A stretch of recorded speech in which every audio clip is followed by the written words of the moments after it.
here's something, and my friend Mark James from Memphis sent me an email the other day, and it had an attachment on it, and Mark's another one of these people that I owe a phone call to because, unfortunately, he's just a friend of mine that I'd like to speak to, but nothing's been on fire or it has an emergency deadline, so I haven't got on the phone with him, but he sent me this email, and attached to it was a letter that Lance Russell's son, Shane, had sent to him that he found, again, some of Lance's, effects, and made a copy of it and sent it to Mark because he knew that Mark, well, we all loved Lance, but Mark loves stuff like this and just the, ephemera and, history of Memphis and Memphis wrestling and the personalities. And I don't think Shane would mind if I read this. I don't think Mark obviously wouldn't mind. I don't think Shane would mind if I read this because I'd heard that Lance did this, but I'd never seen the letter.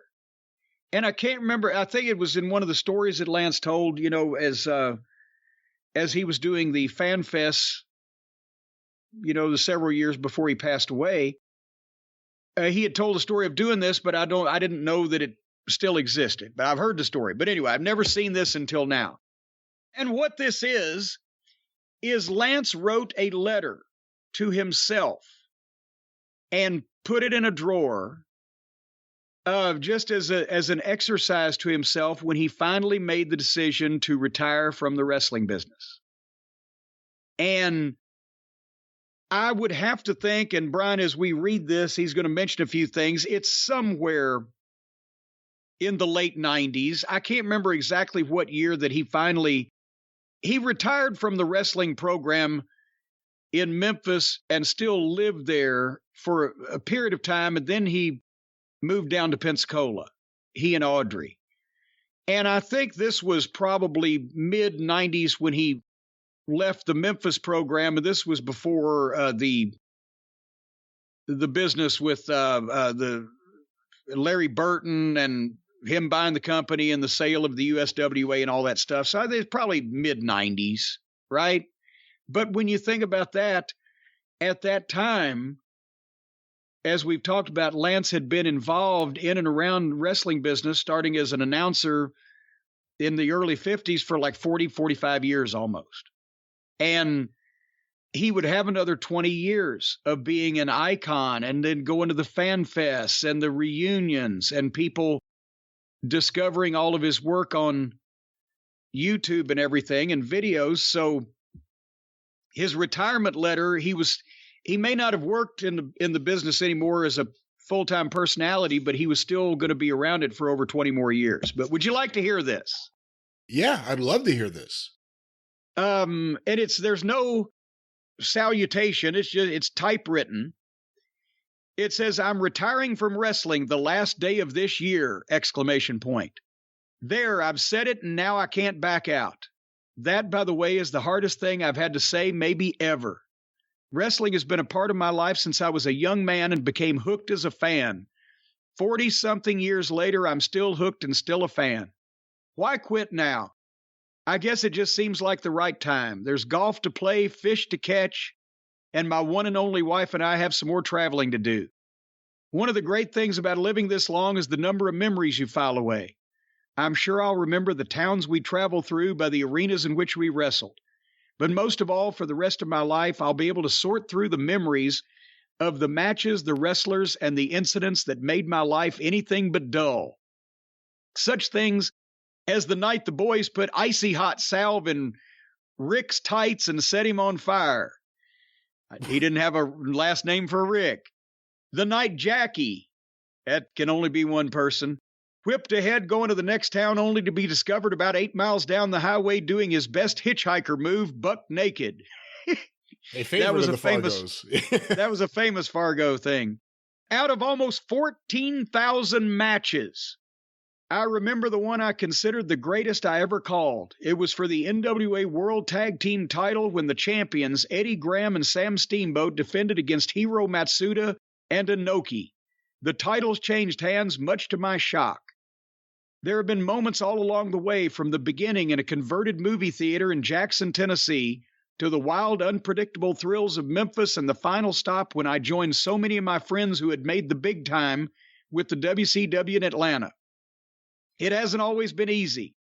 There's been cake in the face, a bag of flour dumped on my head by Jimmy Hart, pelted with bags of coffee, kicked in the ribs by a disgruntled Al Costello, passing out when the sleeper hold was being demonstrated on me, a vertebrae dislocated during a front face lock demo, my suit being ripped off by Jerry Lawler and Sam Bass all on live TV, a different kind of harassment by the Freebirds when they totally manufactured a quote-unquote 16-year-old girlfriend for me. I think that was one of the Michael Hayes promos that I think Lance's butt puckered. Anyway, there have been the I see it, but I don't believe it, such as picking up Andre the Giant at the airport and hearing the front seat of my van crack as he settled in, and the time Danny Hodge made applesauce by squeezing my whole apples and snapping the handles together on a pair of my undoctored pliers. I've worked with three of the greatest and most vocal managers of all time, Jimmy Cornette, Paulie Dangerously, and Jimmy Hart. Parenthetically, notice they're listed alphabetically. Their egos would never let me rest otherwise. I could go on forever with memories, but I've only got to the end of this year. Finally, most of all, I remember the fans with whom I shared so much in so many cities through a one-on-one relationship. They'll never know what their greeting me as an old friend has meant, and I'll never forget it. Wow, that's tremendous. And, you know, that's the kind of guy, Lance, and he just wrote that letter and put it in his drawer and decided, okay, now that I've done this, I can't back out. Well, he lived so long, we talked about it, but he was nearing 70, and he wanted to travel and spend time with Audrey and et cetera. So, and the territory was going, and, you know, it was time to go, but he made it official with this so that he couldn't back out on himself. And I thought that was just fantastic. You know, Lance, in 89, shocked a lot of people when he went to WCW. He had been in Memphis forever. No one ever thought Lance Russell was going to jump. Least of all the promotion. No one ever thought Lance Russell was going to jump, and he did. And he slightly changed his broadcasting style because he was now on a national broadcast. Do you think if Lance, around that period of time, if he had had an offer, let's say Shivani stays with WCW, the NWA, if Vince decided to give Lance Russell a shot, do you think he would have gotten along with Vince? Do you think he would have worked at all in that system for a couple of years? Oh, well, I mean, Lance could get along with anybody. Well, Vince can't. Well, you know, here's the thing is, Lance never left Memphis per se when he took the WCW job, because he was only required to go to, you know, Atlanta for the TV tapings. And then there was times they put him on the road with some of the tours. So he'd do that 900 line thing. So there was more travel involved, but it wasn't, you know, I think even at that time, if Vince had hired an announcer, he would have insisted the announcer relocate to Stamford, as he did, yeah, no doubt. You know, in the 90s. Lance, at that stage of his life, was not going to move from Memphis, Tennessee to Stamford, Connecticut, when he was closer to retiring than he was to anything else. It was, you know, the thing was with Memphis, the territory business was going down. Lance could see that. And at the same time, they offered a, you know, ridiculous amount of guaranteed money from a major corporation to do what he'd been doing all of his life, just in a different way and in different places. So I think that's why he took it. And it wasn't like he really enjoyed it, because it wasn't the wrestling that he knew, and he didn't get a chance to be Lance. He had to kind of just be the generic announcer guy. And, you know, he didn't have the connection with all of those fans that had, you know, he'd watched multiple generations of them grow up in front of his eyes in Memphis, whereas, you know, he's just another guy to people in Oregon. So he did it for that, and because he would have been kind of foolish to turn the money down and really, like I said, more travel, but really less work. He had a lot more responsibility when he was the only He and Dave were the only TV announcers that Memphis had, and he was the only guy at the Mid-South Coliseum unless Randy Hales wanted to fill in. But he didn't really have fun with WCW, and that's why when he went back to Memphis, he guested on the wrestling program a few times after that point, on and off, and then made the decision to retire. Did you have to twist his arm at all in early '93 to do the Bluegrass Brawl? And how long before you booked that show did you know you were going to try to get him, or did you talk to him? Well, here's how I had to twist his arm. Lance, we're running this show, and we would love to have you come up and do the commentary with Les Thatcher. And he said, well, Audrey and I would like to go up to somewhere. I can't remember where it was. But it was somewhere in Virginia. He was either going to visit family or do something. He said, we could do that on the way. So that was how hard I had to twist his arm. He made a trip out of it to get a chance to, come up, see some of the guys, work the show, work with Les, who he obviously knew well, but had barely ever, I think, if ever, worked with as far as doing a broadcast. And, I felt the only thing I felt bad about was it was so fucking hot in that building, and Lance is like 72 or whatever at that time. It had been 30 years ago. And, but he was a pro, and you put up with the whole thing. And it was great having Lance's voice on one of our, we not only did the show for television, but also for a home video. But that was, it was, he didn't mind at all coming and visiting and doing something like that. If it was around home and he could turn it into a trip of some kind with Audrey. And at the same time, he wasn't going to, make a second career out of going all across the country announcing wrestling, nor were a lot of people asking him at that time because, they didn't even know they could. And probably he wouldn't have listened. But for returns to Memphis or a chance to do something, for me like that, he had a ball. All right. Are you having a ball here today? I'm having a ball. And I'll tell you what, I've not only had a ball today, but also I've had a spoon. And you know what? And I'm not talking about playing high life, folks. I'm talking about a spoonful of magic, courtesy of our friends at Magic Spoon. When you wake up in the morning, no longer can you eat all the sugar and the carbs and the additives and the preservatives. It's like drinking embalming fluid. You don't want to do that.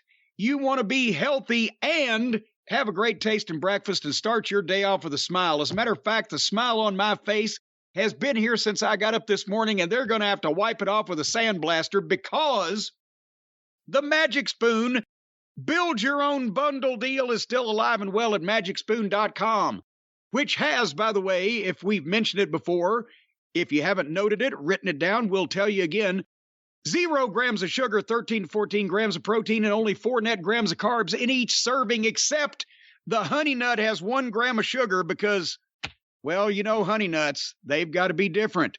But it's only 140 calories a serving because it's keto-friendly, gluten-free, grain-free, soy-free, and low-carb.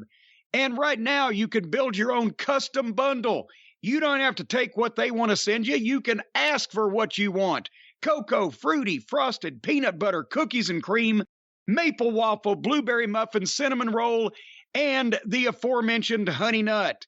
And they've just brought back the cereal bars. If you don't want to take time to open the box, pour the cereal in a bowl, and either eat it with a spoon or your hands, like normal people do, then just eat it in a bar. I'm not talking about a bar where you drink alcohol. Actually, if you want to go into a bar and eat a Magic Spoon cereal bar, that would be legal also. But you can't go in a bowl of cereal and drink alcohol because that's against the law. Unless you're 21. Where were we going with that? I don't know where you were going with that. These cereal bars are so popular that Magic Spoon brought them back permanently. That's almost forever. It's the perfectly convenient on-the-go companion for your cereal, the cereal bar. You can't keep cereal in your back pocket. You just can't. And the milk drips through and it looks like you've pooped yourself. But you can keep one of these cereal bars in your back pocket, and as long as you sit down gingerly, then you can still eat breakfast or lunch or dinner or a snack anytime you want. Just pull it out. Actually, you can pre-unwrap the thing. Take the wrapper off and just stick the naked cereal bar in your back pocket. And then go out on the job, work, do construction for about 10 or 12 hours. Then pull that cereal bar out of your pocket and chow down. It'll taste like peanut butter ass, but it'll still be healthy. No, don't say it'll taste delicious. It'll taste delicious unless if you unwrap it and stick it in your pocket and then go out on the job for 10 or 12 hours. Why would someone unwrap it and put it in their pocket? It makes no sense. Because I just told them to. Don't do that. Well, don't do that at home, and don't tell them to do that, I mean. Don't do it at home and don't do it on the road. But do go to magicspoon.com/Jim right now and grab a custom bundle of the best tasting, healthiest cereal on the market today and use the promo code Jim at checkout to save $5 off your order. $5 off. That's twice what you'd get on any other fucking discount. At least $5, for heaven's sake. That's a lot of money. You know what you can do with $5 these days? Buy a gallon of gas. That's right. And that's like gold. And Magic Spoon is so confident in their product, it's backed with 100% happiness guarantee. You'll be smiling like I am, or else. That's the guarantee. You smile after you eat this stuff, or else. But also, they'll refund your money if you don't smile when you eat it, or else. Remember, get your next delicious bowl of guilt-free cereal at magicspoon.com/Jim and use the code Jim to save that $5 off. Or maybe they'll just send you a can of gasoline. Maybe they would just do that. No, they won't do that. They won't do that? Let's not even put that idea in people's heads, no. Well, they can't really mail the gasoline, can they? No. Well, and they'll just send you the $5 and you use the $5 to buy your own gas. If that's how you wish to use your $5, yes. Well, they won't really send you $5. They just won't take $5. They'll take some money from you, but they'll leave you with $5. So after you buy the Magic Spoon, $5 is all you'll have left. Get a gallon of gas. Let's focus on the cereal, not the transaction. Okay, but I'm just trying to figure out where this $5 is going. It can go wherever you want. You don't have to focus. Well, you're saving it, so I guess you could put it wherever you want, but... Yeah. Well, there you go. Then decide where you're going to put this $5 and then go to magicspoon.com/Jim. And put the Magic Spoon in your mouth and enjoy it. Magic Spoon. You know, there's a problem. Me and the Midnight Express, one night we were very late coming back from a show, right? And we couldn't drive any further, so we had to stop at this little motel in the middle of nowhere on the side of the road. And it's me and it's Bobby and it's Stan. And we went in and we found the one guy working there at this little joint. He's behind the desk, and we said, we can't go any further. We can't drive any. We got to have some place to sleep just for a few hours. What do you got? He said, well, I've just got one room. Just got one room. Yeah, well, just a couple hours. We'll take a nap. Okay, we'll take it. Well, it's $45. $45? It's already 4 a.m. We're only going to be here a couple hours. Well, it's $45. So I put down $15 and Stan put down $15 and Bobby put down $15. We paid the guy the $45. We went to the room. Well, then the guy started feeling guilty. He said, you know what? I really did rake those guys over the coals. I shouldn't have charged them $45 for that room. I should have charged him $40. So he calls his bellhop, Maurice the bellhop. Calls him over. He says, Maurice, here, 1, 2, 3, 4, 5. He counted out 5 $1 bills. He said, go take this to these guys and give them this discount on the room. They paid $45. I should only charge them $40. Here's $5. So Maurice the bellhop, he's on the way to the room with that $5, but he realizes on the way there, wait a minute, I got 5 $1 bills here. But I can't divide this evenly over 3 guys. That doesn't work out. The math just ain't there. So what he did was he knocked on the door, and when I answered the door, he said, well, we overcharged you, so here. And he gave me $1, and he gave Stan $1, and he gave Bobby $1. What we didn't know was he had put $2 in his pocket, right? So the problem became when we checked out the next morning and realized this. Originally, we had paid $45 for that room, right? $15 each. But now we had each been given $1 back and the bellhop kept $2, right? So therefore, we only had $40 in the room instead of $45. So therefore, if we had $14 a piece, and that means 14, 28, 42, and the bellhop kept $2, where'd the other dollar go? Kept us up all night. Well, it's simple mathematics. We each had $15 in it because we paid $45. Then we each got $1 back. We got $14 in it. 14, 28, 42. The bellhop stuck $2 in his pocket. Where'd the other dollar go? I blame Maurice. You got that answer? I don't know. I blame Maurice too. How long do raccoons live in the wild? All righty then. We have another Magic spoon. Magic spoon. Yes, we do.